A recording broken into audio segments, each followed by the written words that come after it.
R&D department of the company. And that person was also a PhD.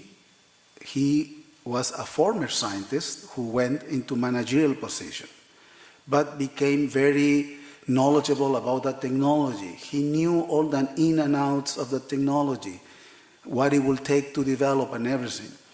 So we sit together, and the dialogue went very, very fluid, you know, back and forth. So when you have that setup, okay, I think it's easier when university and a company talk. When you have a counterpart in an R&D department. The problem is when you have companies that don't have R&D department. Okay? They have an accountant that has to worry about the bottom line every trimester, or I don't know, somebody with an MBA in finance or whatever. That person is not going to understand. You know, he doesn't know anything about science. So you need to have, for a proper dialogue, somebody in industry who has the same basic training, so they can talk the same language. That's what I think. I don't know if you agree with that.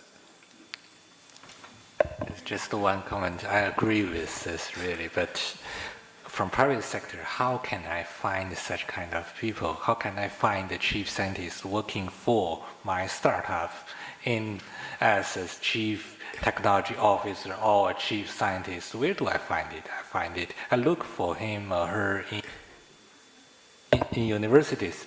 Then I need a policy from government that's allowing university professors to come to work as a chief scientist or chief technology officer in a startup company. And this is the ongoing, it is the most recent policy from China's government, perhaps as a reference.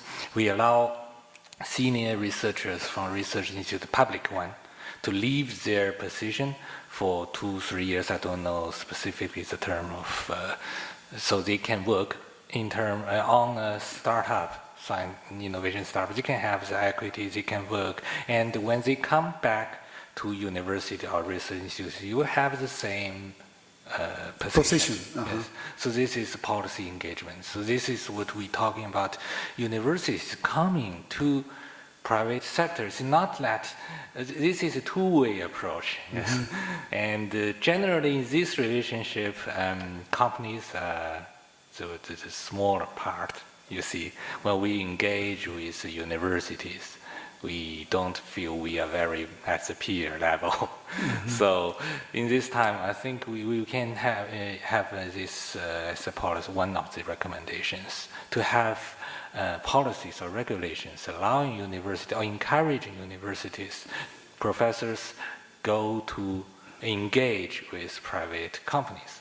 Yes, I agree with that, and that's what Elizabeth was talking about. You know, we need to change that. We need to change how the way we evaluate professors for promotion.